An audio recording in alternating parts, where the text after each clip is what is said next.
శాసనసభ్యుడు నల్లపరెడ్డి ప్రసన్న కుమార్ వాళ్ళ కార్యకర్తలు మీటింగ్ పెట్టాడు.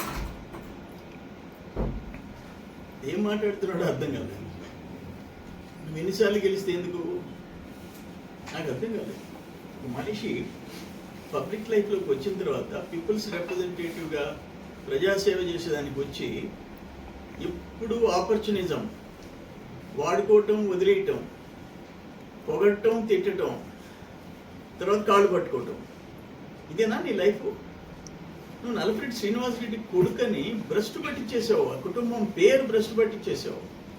ఏం మాట్లాడతావు? నిన్న ఒక కోవూరు ఎమ్మెల్యే మహిళ, ఆమెని ఆ భర్త ఎంపీ బీపీఆర్ని వైసీపీలో ఉన్నప్పుడు తెగ పొగిడేవు, హోమాలు చేయించావు, దాన కర్మలు అన్నావు, ఆదర్శ జంట అన్నావు. నేను ఏం మాట్లాడుతున్నా? ఏంది అంత ఫ్యాట్, అంత కొవ్వు ఏంది? ఏమైంది నీకు? ఒక మహిళా ఎమ్మెల్యేని నీ నోటికొచ్చి మాడతావా? భార్యాభర్తలకి మధ్య తగులు పెట్టేదానికి ప్రయత్నం చేసినట్టు చేస్తావు. నీ వల్ల అవుతా? అంటే కనీసం మర్యాద లేదా నీకు? ఏమనుకుంటున్నాను? నేను మాట్లాడింది సమాజం ఒప్పుకోదు, సమాజం ఒప్పుకోదు, రాజకీయాలు కాదు. అక్కడ ఇంత నీచంగా తయారైపోయినావు.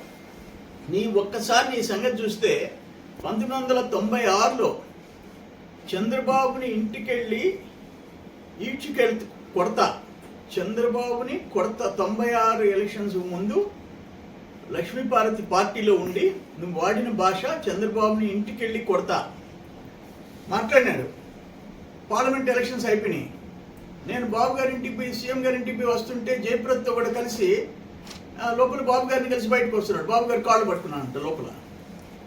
జస్ట్ పార్లమెంట్ ముందు లక్ష్మీపార్వతి పార్టీలో చంద్రబాబు నాయుడిని ఇంటికెళ్ళి కొడతా. పార్లమెంట్ ఎలక్షన్స్లో 0, గుండు 0. నేనట చంద్రబాబు నాయుడు గారి ఇంట్లోకి వెళ్ళేటప్పటికి జయప్రద గారితో కూడా బయట వస్తున్నాడు.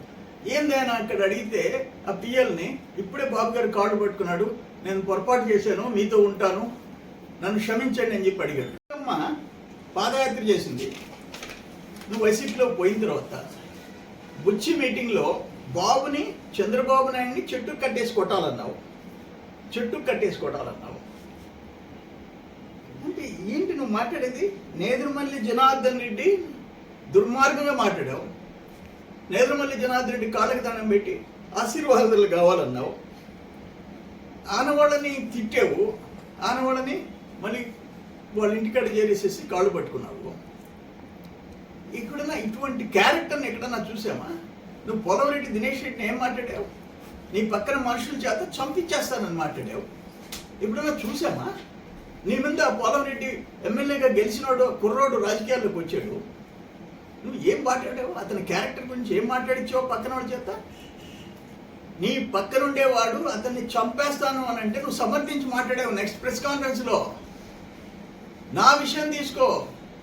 నీ కాకాని గోవర్ధన్ రెడ్డి మా తల్లిని తండ్రిని నీచంగా మాట్లాడితే నువ్వు ఖండించాలా? ఎందుకంటే మా తల్లి వచ్చి నీ మేనత్త. నీకు సిగ్గులే.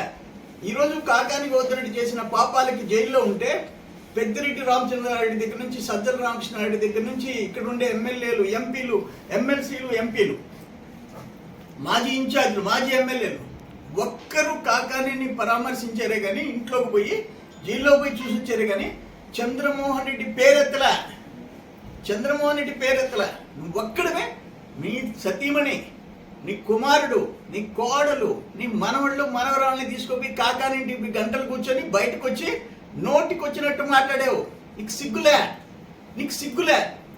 నీ ముఖం కాకాని గోవర్ధన్ రెడ్డి చూడలే. నువ్వు కాకాని గోవర్ధన్ రెడ్డి ముఖం చూడలే. లాస్ట్ 5 years వైసీపీ అధికారం ఉన్నప్పుడు బయటకు వచ్చి చంద్రమోహన్ రెడ్డి కొడుకుని జైల్లో వేయిస్తానంటావు. ఏమంతా బలిసిపోయినావు నువ్వు? ఎంతమందిని తిడతావు? చంద్రబాబు నాయుడు గారి దగ్గర నుంచి, చంద్రమోహన్ రెడ్డి దగ్గర నుంచి, దినేష్ దగ్గర నుంచి అందరినీ నోటికి వచ్చినట్టు తిడతావా?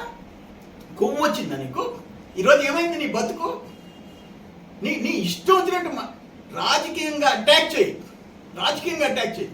దినేష్ని మాట్లాడావు, అయినా ఓచుకున్నారు. కాకాని గోవర్ధన్ రెడ్డి దుర్మార్గంగా మాట్లాడాడు, మేము ఓచుకున్నాం.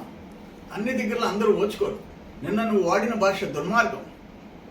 ఏమైంది? నీ పొరుగు బాలేదా? నీకు సిగ్గు లేదా? నువ్వు శ్రీనివాసుడి కొడుకుగా ఉండి ఇంత ఇంత నీచానికి దిగజారుతావా? ఏమి నీ నోరు అదుపులో లేదా నీకు? చంద్రబాబుని కొడతావు, ప్రశాంతమని తిడతావు, చంద్రమోహన్ రెడ్డిని పొక్కలు వేస్తావు, ఎంతమందిని తిడతావు నువ్వు? కంట్రోల్లో ఉండు. వేమిరెడ్డి ప్రశాంత్కి 54,600 మెజారిటీ వచ్చింది. సిగ్గులే? 54,600 ఆమె గెలిచింది. నువ్వు ప్రతిరోజు ఇంకా ఆమె తిడతా ఉంటే ఏమొస్తుంది నీకు? నీ ముఖానికి నిన్ను వదిలిపెట్టేసి, నీ ఫాలోయర్స్ వదిలిపెట్టేసేసి తెలుగుదేశంలోకి వెళ్ళిపోతున్నారు. ఇది కరెక్ట్ కాదు. దీన్ని తీవ్రంగా ఖండిస్తున్నాం. నీ భాష కంట్రోల్ చేసుకో. ఇంకైనా బుద్ధి రావాలి నీకు. ఒక పక్కన మాకు ఆమె పెద్ద ఇంట్లో ఉండింది అనేది ఒక్కటే మాకు కొత్త. ఆమె ఇంట్లో ఉన్నప్పుడు జనం తిరగబడ్డారని.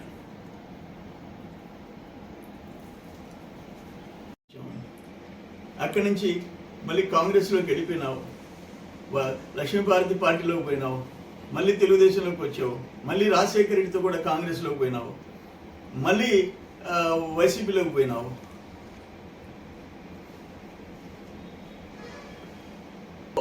నీ నోటిని హద్దులో పెట్టుకో. నీ నోటిని